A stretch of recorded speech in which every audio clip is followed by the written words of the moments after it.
Here's our solution. Firstly, we abolish ILR altogether. We will replace it with a 5-year renewable work visa, just like a lot of other countries do, America, the UAE, many comparators out there. The qualifying salary for this work visa will be materially higher than it is today. The specific number will be determined by our net fiscal modeling close to a general election, because that's the sensible and responsible thing to do, but it will be materially higher than it is today. Number 2, you cannot have criminal convictions.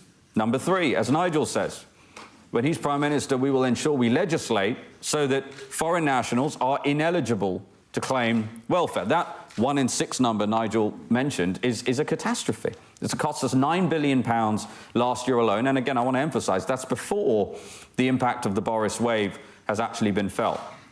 So we have to make these changes. It's the only way we can prevent the UK, frankly, going bankrupt many times over as a result of these issues.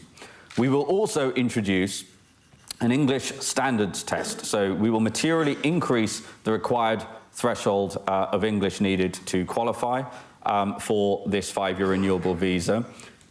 And because it's renewable, it means we continue to adhere to those conditions in order to get it renewed after 5 years. That's exactly the sort of thing America does, for example, and it ensures the appropriate level of compliance.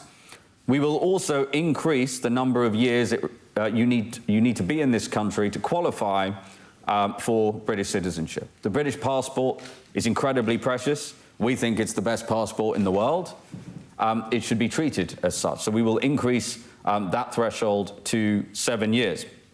Now, we are obviously aware that there are certain job functions in this country that are reliant on foreign labour, without which there would be material detriment to British people. We call these national critical roles.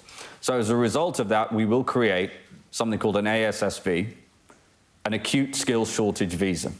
These will be strictly limited in number. There will be a finite cap at the start of the year.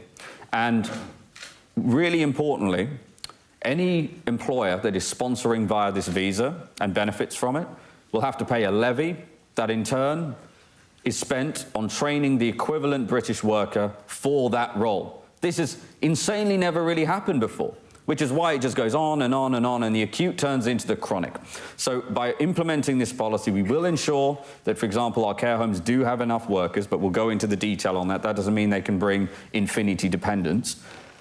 But what it will mean is the national critical functions will be fulfilled in the near term, but, big but, British people will be trained up to do those jobs, so that to the degree we do issue those ASSVs, it will build long-term native British capacity. That's a really, really important part of the changes we're making. I also want to be clear, the existing routes for entrepreneurs, brilliant founders, for investors who want to come invest millions of pounds in this country, you are welcome. And in fact, in the coming months and years, we will announce more routes to do just that. You've already heard our Britannia card policy.